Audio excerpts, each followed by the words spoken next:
구약성경 에스더서 5장 1절 2절 두 절 말씀을 보겠습니다.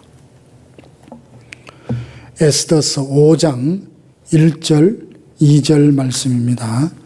우리 한 목소리로 함께 읽겠습니다. 시작. 제3일에 에스더가 왕후의 예복을 입고 왕궁 안뜰 곧 어전 맞은편에 서니 왕이 어전에서 전문을 대하여 왕좌에 앉았다가 왕후 에스더가 뜰에 선 것을 본즉 매우 사랑스러움으로 손에 잡았던 금규를 그에게 내미니 에스더가 가까이 가서 금규 끝을 만진지라. 아멘. 설교 내용은 5장, 6장, 또 7장 전반부까지 포함되지만 이 시간 다 본문을 읽을 수 없어서 두 절만 그렇게 읽었습니다. 누구든지 예상치 못했던 어려운 일들을 당하면 두렵고 그리고 놀라기 마련입니다. 그럴 때면 성도들은 하나님께 묻죠. 하나님 왜 하필 나입니까? 왜 이런 고난을 주셨습니까? 건강하고 평안하고 부유한 상태로 살다가 하나님이 나라 일을 마음껏 하다가 주님 앞에 가고 싶은데 왜 질병이 오고 가난이 오고 인간관계에 갈등을 겪다가 인생을 이렇게 허비합니까? 그런 질문을 하나님께 드릴 때가 있습니다. 그럴 때는 어떻습니까? 하나님이 속 시원하게 대답을 해 주시던가요? 이렇다 이렇다. 아마 대부분 대답해 주시기보다는 침묵하십니다. 그 고난의 터널을 어느 때쯤 다 통과하고 나면 하나님이 이래서 이런 일들을 허용하셨구나라는 걸 깨달으며 우리의 신앙이 그렇게 성숙해 가는 것 아닙니까? 그래서 선을 행하다가 낙심하지 말지니 때가 되면 이루리라 라고 말씀하셨습니다. 지난날 자신을 돌아보면 감당할 수 없는 시험을 하나님 허락해 주신 적이 없고 내가 너무 힘들어하고 지쳐하면 하나님은 미쁘시고 또 의로우셔서 피할 길을 내주시고 능히 감당하게 해주셨다라는 고백을 우리 모두가 하게 될 줄로 압니다. 모르드게와 바사에 살고 있던 유다인들은 하만 때문에 큰 위기를 맞았습니다.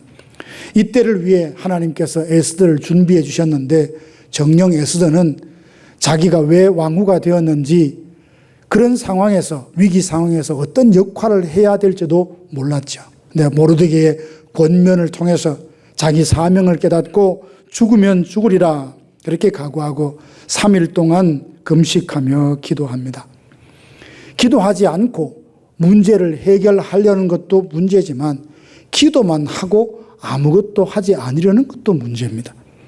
에스더는 기도한 후에 행동했습니다. 오늘 5장 1절에 보면 제3일에라는 말은 4장 끝에 보면 내가 사흘 동안 금식하면서 하나님께 기도하겠습니다 라고 하고 난 다음에 제3일에 이 말은 뭐냐 하면 3일 동안 금식하며 기도하고 곧바로 행동으로 옮겼다라는 것을 말하죠. 에스더는 기도할 뿐만 아니라 기도한 후 행동으로 옮깁니다.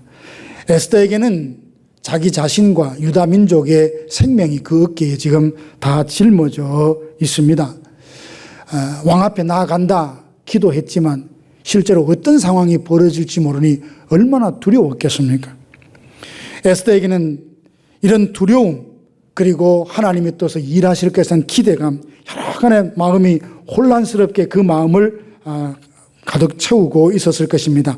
에스더가 기도하고 믿음으로 행동했을 때에 하나님께서 어떻게 그 일을 풀어가시는지 우리가 믿음으로 기도하고 발걸음을 옮기면 하나님이 어떻게 일하시는지 오늘 본문을 통해서 함께 생각해 보기를 원합니다. 먼저 에스더가 믿고 기도하고 행동했더니요 하나님의 선한 손이 왕의 마음을 움직이게 했습니다. 에스더가 왕궁 법도를 어기고 왕의 부름을 받지 않고 임금 앞에 나아갔는데 살 수 있는 방법은 한 가지밖에 없습니다. 임금이 들고 있는 호를 내밀 때만 살 수 있는 거예요. 이제까지 아하수에로 왕이 했던 일을 보면 금호를 내밀어서 그를 용납하고 수용할 가능성은 인간적으로 보면 1% 정도도 안 될 수도 있습니다. 그러나 에스더는 믿고 행동하자 하나님께서 그를 위하여 길을 여시는 것을 봅니다. 2절 보니까 왕후 에스더가 뜰에 선 것을 본즉 매우 사랑스러움으로 법도를 지키지 않는다고 왕후 와스디를 폐위했던 임금입니다. 여전히 에스더도 왕궁의 법도를 무시하고 지금 임금이 부르지도 않았는데 왔잖아요. 그러면 폐위에서 끝나는 것이 아니라 이것은 생명을 잃을 수도 있는 상황인데 3절 보니까 한 단계 더 나갑니다. 왕후 에스더여, 그대의 소원이 무엇이며 요구가 무엇이냐? 나라의 절반이라도 구하면 주겠다. 바사 왕궁의 법도를 어기고 나아갔는데도 불구하고 금휴를 내미는 정도가 아니라 원하는 건 다 주겠다고. 사연을 들어보기도 전에 네가 원하는 건 다 주겠다. 나라의 절반이라도 주겠다라고 말합니다. 아하수에로 왕은 예전과 사뭇 다른 모습을 보이고 있습니다. 어떻게 왕의 마음이 바뀌었을까요? 에스더가 옷을 화려하게 예쁘게 잘 입고 가서 여인으로서 아름다워 보였기 때문에 왕의 마음이 바뀐 것 같습니까? 그렇지 않습니다. 잠언 21장 1절에 보니까 왕의 마음이 여호와의 손에 있음이 마치 본물과 같아서 그가 임의로 인도하시니라. 이 말씀에 의하면 에스더가 아름다워서, 에스더가 무슨 특별한 여인으로서 특별한 미모가 있어서가 아니라 하나님께서 하나님의 뜻을 이루기 위하여 왕의 마음에 역사하시니까 에스더가 그렇게 사랑스럽게 보였던 것입니다. 하나님께서 사람의 마음을 주장하시면 그 사람을 보는 시각이 달라집니다. 그 사람의 모든 것이 이뻐 보이고 멋있어 보이고 웬만한 실수는 아무것도 아닌 것처럼 용납이 되어집니다. 단점조차 아무런 문제로 여겨지지 않게 됩니다. 그래서 사랑은 모든 허물을 덮는다 하지 않습니까? 10여 년 전 자기가 베푼 잔치 자리에 오라고 했는데 오지 않았다고 해서 폐위를 시켰던 그 왕은 자기가 가진 그 능력으로 사람의 인생을 쥐락펴락할 수 있는 힘이 있습니다. 그 힘으로 사람을 죽일 수도 있고 폐위시킬 수도 있고 살릴 수도 있는데 에스더에게는 오히려 사랑을 베푸는데 그 힘과 권력을 사용했다는 겁니다. 왜요? 하나님이 왕의 마음에 역사했기 때문에 그러합니다. 죽을지도 모른다는 상황, 그리고 무엇이든지 주겠다는 약속이 교차되면서 이 모든 것은 우연이 아니라 하나님의 역사하심, 그 마음의 감동이라는 것을 보게 됩니다. 메대왕 고레스의 마음을 감동시켜 주셔서 바벨론의 포로로 된 이스라엘 백성, 유다 백성을 고국으로 다 돌아오게 하지 않습니까? 하나님을 믿지도 않는 그 고레스가 입을 벌려 뭐라 합니까? 여호와께서 내게 감동을 주셔서 왕이 되게 하셨다고 고백을 하며 하나님이 기뻐하시는 그 유다 백성들을 예루살렘으로 돌아가기 위해서 성전을 다 지으라 이렇게 명령을 하게 됩니다. 성령께서 믿는 자의 마음에 역사하게 되면요, 마음이 열려요. 사도행전 16장 14절 보면 두아디라에 있는 자색 옷감 장사로서 하나님을 섬기는 루디아라는 여인이 있죠. 하나님께서 바울은 아시아에 가서 복음을 전하려고 했는데 성령이 그 길을 자꾸 막으셔서 성령의 뜻 가운데 마게도냐로 건너갑니다. 마게도냐의 첫 도시인 빌립보에 도착해서 기도할 처소를 찾기 위해서 강가에 있는 여인들을 만나러 가는데 바울의 말을 듣고 유독 마음이 열렸던 사람이 있어요. 그 여인이 바로 루디아입니다. 루디아가 하나님의 말씀에 대한 사모함이 있었고 바울을 통해서 그 말을 들으니까 참 호감이 되어서 자기 집을 오픈했을 수도 있지만 성경은 그렇게 말하지 않습니다. 주님께서 루디아의 마음을 여시니, 주께서 루디아의 마음을 여시니 우리 집으로 와서 그것을 기도처로 삼으시라고 하며 그곳이 바로 빌립보 교회가 되지 않았습니까? 주께서 그 마음을 여시면 하나님의 뜻을 위하여서 기꺼이 그 일을 하도록 하나님이 역사하시는 것을 보게 됩니다. 성령께서는 지금도 사람의 마음에 역사하셔서 하나님의 선한 뜻을 이루고 계신 줄로 믿습니다. 꼭 필요한 사람 만나야 하잖아요. 어떤 인간적인 방법으로 사람의 마음을 얻으려고 하면 얼마나 힘든지 모릅니다. 그러나 기도하면서 하나님과 함께 한 스텝, 두 스텝 그렇게 동행해 가면 하나님이 길을 여십니다. 하나님이 사람의 마음을 움직이셔서 가장 좋은 부분으로 역사하시는 것을 믿습니다. 그래서 어떤 분들이 그렇게 말하잖아요. 돈으로 선교하는 것이 아니다. 목회자들은 돈으로 목회하는 것이 아니다라고 왜 그렇게 말할까요? 물질이 있어도 하나님께서 그 마음에 역사하지 않으면 주를 위하여 한 푼도 쓰지 않습니다. 그러나 비록 내가 가진 것 나만을 위해 써도 부족하지만 하나님께서 그 마음에 은혜를 베푸시고 그 마음에 감동을 주시면 후히 드리며 하나님께 기쁨이 되는 삶을 살아가는 것을 우리가 보고 있지 않습니까? 처음에 주님께 기쁨이 되고자 하는 마음을 가지고 시작을 하려고 하면 두렵습니다. 한 번도 가보지 않는 길, 한 번도 해보지 않는 일을 시작하려고 하면 주저하게 되고 망설일 수밖에 없게 되죠. 그런데 하나님께서 그 마음에 역사하시면 함께 갈 수 있는 사람도 만나게 해 주십니다. 뭐든지 참 해보지 않는 일 첫 번째 하려고 하면 그 마음에 두려움이 오면서 부정적인 상상이 되게 됩니다. 아이고, 이렇게 하면 어떻게 될까? 또 어떻게 힘든 일이 생기면 어떻게 될까? 부정적인 생각이 오면서 주저하게 되고 망설이게 돼요. 근데 그 주저함을 떨쳐버리고 그 부정적인 생각을 다 버리고 두려움을 이기고 나아가려고 하면 한 걸음 내디뎌야 됩니다. 군대 가셨던 우리 남자분들은 잘 아실 겁니다. 처음에 훈련소 들어가면 11m에서 아래로 뛰어내리는 하강 훈련이 있는데요. 위에서 보면 아찔해요. 굉장히 두렵습니다. 다리가 후들후들 떨려요. 애인의 이름을 부르라, 엄마의 이름을 부르라. 뛰어내리지. 한 번 딱 뛰어내리면 그제서야 이거 별것 아니구나. 그래서 두려움이 사라진단 말이에요.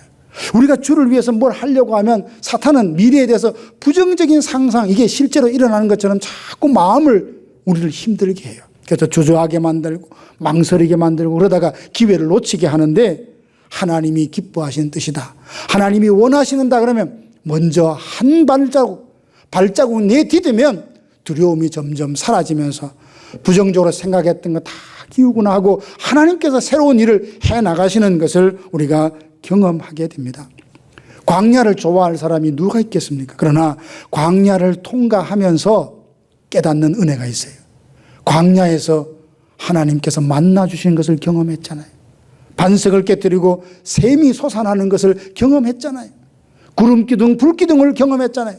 광야가 아니라면 경험할 수 없는 것, 광야기 때문에 경험했단 말이죠. 우리 인생 가운데도 마찬가지입니다. 왜 이런 일이 왔느냐? 여러 가지 복잡하지만 하나님께서 다 설명하지 않으십니다. 그래서 때로는 이해할 수는 없어도 믿음으로 그 길을 가게 되면 하나님께서 다 길을 만드시는 것을 우리가 보게 됩니다. 사랑하는 성도 여러분, 성경의 많은 일들을 보세요. 앞일이 분명하고 길이 분명히 보이고 예산이나 모든 것이 확보되어야만 하나님께서 그 일을 시작하는 거 아닙니다. 출애굽도 보면 애굽을 떠나라, 광야를 통과하게 하시는데 모세에게 하나님 다 설명하셨습니까? 아닙니다. 나를 따르라는 거예요. 이스라엘 백성들도 마찬가지입니다. 어디로 가야 될지 언제 끝날지 모르지만 하나님이 인도하신 대로 갔더니 그 광야에서 놀랍도록 하나님의 은혜를 직접 경험한 것을 보게 됩니다. 그러므로 나보다 나를 더 잘하시는 하나님이 내게 어떤 일을 맡기시면 두려워하지도 염려하지도 원망하지도 불평하지도 말고 사람의 마음과 상황을 주장하셔서 일이 되게 하실 것이라는 그 믿음으로 한 발자국 한 발자국 딛기 시작하면 하나님께서 다 예비하시고 여호와 이레의 그 은혜를 우리 모두가 경험하게 될 줄로 믿습니다. 두 번째로 믿음으로 행할 때 하나님은 그 일을 감당할 수 있는 지혜를 에스더에게 주셨습니다. 에스더가 3일 동안 금식하며 기도하고 왕 앞에 나아갔더니 왕의 마음에 역사하셔서 에스더를 사랑스럽게 보도록 그렇게 했습니다. 그리고 무엇을 원하느냐? 나라의 절반이라 주겠다. 그렇게 사연을 듣기 전에 약속부터 합니다. 근데 만약 이때에 왕의 마음을 알았으니까 에스더가 섣불리 나는 이러이러한 이유로 왕을 찾아왔습니다. 대뜸 말을 했더라면 어떻게 됐을까요? 근데 에스더는 그렇게 말하지 않았습니다. 뭘 원하느냐? 나라의 절반까지 주겠다고 이야기하는데 왕이여 내가 잔치를 베푸는데 하만과 함께 참석하십시오라고 말을 합니다. 이를 보면 에스더는 사람의 마음을 얻기 위해서 어떻게 말해야 되고 언제 말해야 되는지를 알고 있는 지혜로운 여성이었습니다. 어디서부터 이런 지혜가 왔을까요? 하나님이 믿음으로 살려고 하는 에스더에게 지혜를 선물로 주셨기 때문입니다. 바울이 3차 선교여행을 마무리하고 오순절에 맞추어서 예루살렘으로 급히 갑니다. 성령께서 미리 예고하신 대로 예루살렘에 도착하니까 유대인들이 바울을 체포하려고 기다리고 있는 겁니다. 근데 그 와중에 강단에 서서 설교를 하려고 가만히 보니까 바리새인과 사두개인들이 서로 힘을 합쳐서 바울을 체포하려고 하는 거예요. 바리새인과 사두개인은 성격상 서로 연합할 수 없는 거예요. 바리새인들은 부활을 믿지만 사두개인들은 부활과 영생을 믿지 않아요. 그 순간 하나님께서 바울에게 지혜를 주셔서 나는 부활을 믿는다라고 하니까 그 한마디 말로 사두개인과 바리새인들이 연합이 그냥 깨어지게 되는 이런 모습을 보게 됩니다. 하나님께서는 순간순간 우리에게 지혜를 주셔서 공궁에 처하지 않도록 그 가운데서 건져내십니다. 다윗도 이런 일들을 많이 경험했기에 뭐라고 그러면 나를 깊은 수렁과 웅덩이에서 끌어내사 견고한 반석 위에 세우셨다라고 말씀하지 않습니까? 지혜가 없으면 헤아릴 수 없는 하나님의 일하는 방식, 하나님께서 우리에게 지혜를 주시면 그것이 보이고 느껴지고 기대가 된다는 말입니다. 지혜로운 사람 그러면 아비가일이라는 여인을 빼놓을 수 없을 것입니다. 그의 남편 나발은 미련하고 고집이 센 사람이었습니다. 마온에서 양을 치는데 당시에는 강도떼들이 많아서 수시로 가축을 이렇게 훔쳐가고 들짐승에게 찢기기도 합니다. 근데 다윗이 망명 중에 그 가축들을 울타리나 담이 되어서 다 보호해 주었습니다. 이제 양털을 깎는 축제 기간과 마찬가지죠. 사람들을 보내서 먹을 양식을 좀 구했더니 이 나발이 아주 모욕감을 주며 그냥 돌려보냅니다. 다윗이 화가 나서 군대를 이끌고 나발을 치러 갑니다. 종들이 아내 아비가일에게 그 상황을 이야기하자 아비가일은 급히 음식을 챙겨서 다윗을 마중 올라가죠. 엎드려서 주여라고 부르면서 뭐라고 말하냐면 당신의 생명, 다윗 왕의 생명은 하나님께서 생명색으로 감싸 주셨다며 그 마음의 분노를 누그러뜨립니다. 아비가일의 지혜는 뭡니까? 다윗이 분노해서 과잉 대응하여서 살상하려고 하는 것들을 막았던 참 지혜입니다. 이런 거 보면 삶 속에서 우리가 지혜가 얼마나 필요한지 모릅니다. 어떤 일을 결정하려고 할 때, 진행하려고 할 때 고려해야 될 것이 여러 가지가 있죠. 내가 이것을 할 수 있느냐 없느냐, 시간과 체력, 경험, 은사 등등 이것을 통해서 나에게 어떤 유익이 있는가, 교회가 덕이 되는가 여러 가지를 생각해야지만 이 모든 생각들을 종합해서 하나님의 뜻에 가장 부합하도록 해나갈 수 있게 하는 것이 뭔가? 그게 곧 지혜랍니다. 완벽한 조건과 팀워크를 이루어야만 하나님의 일이 되는 것이 아닙니다. 하나님이 하시면 인간적인 눈으로는 부족하고 부조리해도 하나님이 그 일을 해나가시는 것을 우리가 보게 됩니다. 중요한 것은 우리 마음속에 하나님의 은혜를 구하고 주님께서는 지혜대로 주님께 기쁨이 되게 하는 우리 마음의 중심이 훨씬 더 중요한 줄 믿습니다. 그리고 에스더가 얼마나 지혜로웠는지 그의 행동에서 드러나는데요. 그는 지혜롭게 서두르지 않고 조급해하지 않았습니다. 나라의 절반이라도 주겠다라고 하는데 그 잔치를 배설하고도 당장 말하지 않고 내일 다시 오라고 합니다. 지금 에스더의 상황은 얼마나 급했겠습니까? 빨리 왕에게 자기 상황을 이야기해서 문제를 깨끗하게 해결하고 싶었지만 하나님이 그 마음에 감동을 주시고 주님이 주신 지혜로 보니까 지금 때가 아닌 거예요. 그래서 하루도 늦추어서 내일도 잔치를 베풀 때니 내일 오라고 하는데 이게 기가 막힌 수입니다. 그 하루 동안 어떤 일이 생겼습니까? 6장 1절에 보니까 왕이 갑자기 잠이 오지 않습니다. 평소에 늘 불면증으로 고생한 것 같지는 않습니다. 왕이 그날 밤에 잠이 오지 않았다는 것은 한 사람의 불면증도 하나님의 뜻을 이루는데 사용하시는 것을 보게 됩니다. 때를 아는 지혜를 통해서 하나님과 함께 스텝을 밟아 나가니까 나는 지금 너무 급해요. 나는 지금 원하는데 하나님이 그때가 아니라 하고자 하루 늦췄더니 그 하루 만에 놀라운 일이 생겼던 겁니다. 왕은 잠이 오지 않을 때에 신하들에게 궁중 일기를 가져오게 하고 그것을 읽게 하는데 하필이면 왜 잠이 안 올 때 궁중일기를 보고 싶어 했는지, 궁중일기가 또 양이 얼마나 방대하겠습니까? 그 방대한 양 중에 신하는 왜 하필 모르드게가 왕의 암살 계획을 고발해서 생명을 살린 그 부분을 읽게 한지, 이 모든 것들이 하나님의 다 섭리인 거예요.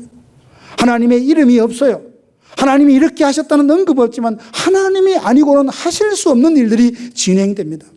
여러분, 우리도 살면서 하나님 눈에 안 보이잖아요. 그렇지만 하나님은 우리를 한 번도 떠나지 않으시고 그 눈길을 항상 우리를 향하시고 우리를 돕고 계십니다. 우리를 향하신 그 뜻을 다 이루시도록 인도해 가시는 것을 보게 됩니다. 그래서 인생의 타이밍이 얼마나 중요합니까? 같은 말을 해도 언제 하느냐, 그리고 그에 따라서 전혀 다른 결과를 가져옵니다. 에스더는 서두르거나 조급하지 않았습니다. 상황은 매우 급박하게 돌아가지만 자기는 지금 당장 해결했으면 좋겠지만 하나님 주신 지혜로 보니까 서두르지 않고 조급해하지 않았습니다. 필요한 일이라 해도 적절한 때가 있지 않습니까? 지금 말해야 되는 것이 있고 다음에 말해야 되는 것이 있고 지금 해야 되는 것이 있고 내일 해야 되는 것이 있습니다. 이걸 어떻게 분별합니까? 지혜가 그 일들을 하게 하는데 세상의 지혜 말고 하나님이 주시는 그 지혜로 때를 분별하고 시세를 알고 하나님의 때다라고 하면 민첩하게 움직이는 이런 사람이 승리를 거머쥐는 것 아니겠습니까?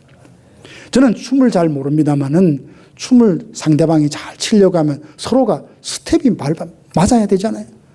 어떤 책에 보니까 하나님과 춤추는 자라고 했는데 하나님과 함께 춤을 추려고 하면 하나님의 가고자 하는 속도, 하나님이 가고자 하는 방향과 스텝이 맞아야 하나님과 함께 춤을 출 수 있는 겁니다. 나는 급해요. 지금 낫고 싶어요. 지금 부자가 되고 싶어요. 지금 모든 문제를 해결하고 싶어요. 그러나 하나님이 조금만 기다리라 하면 하나님을 전적으로 신뢰하고 그분과 함께 스텝을 밟아 나갈 때에 합력하여 선을 이루시는 하나님의 그 구원의 역사를 경험하게 될 줄로 믿습니다. 사랑하는 성도 여러분, 우리에게는 지혜가 필요합니다. 은사도 필요하고 경험과 능력도 필요하고 다 필요합니다. 그러나 순종할 마음이 있어도 지혜가 없으면 열심히 일하다가 많은 사람을 시험에 들게 할 수도 있지 않습니까? 혹 자신에게 지혜가 부족하다는 생각이 듭니까? 야고보서에 보면 후히 주시고 꾸짖지 아니하시는 하나님께 구하라. 그리하면 주시겠다고 약속을 하십니다. 주어진 은사와 능력과 경험을 동원해서 주의 일에 힘쓰되 지혜롭게 감당하여서 아름답고 복된 열매를 맺는 우리 모두가 되시기를 간절히 바랍니다. 사랑하는 성도 여러분, 요즘 삶의 무게로 참 힘들고 지치실 겁니다. 이 금요일 날 저녁 주의 전까지 와서 기도하고 섬긴다는 거 이게 결코 쉽지 않습니다. 비즈니스나 직장에 다니는 것이 여간 힘드는 게 아닙니다. 지치고 피곤하니까 주일 예배에 참석하는 것 외에 경건 생활에 힘쓰는 것도 마음은 아는데 잘 안 된다는 것이 아마 여러분의 고백이 아닐까 싶습니다.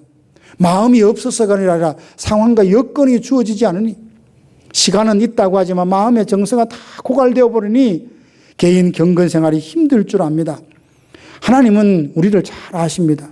하나님이 우리에게 원하시는 것은 온전함이지 완벽함이 아닙니다. 주어진 환경에서 최선을 다하시고 오늘 한 걸음 내디뎠으면 내일 한 걸음 더 조금씩 한 스텝씩 주님께로 더 가까이 오기를 원하십니다.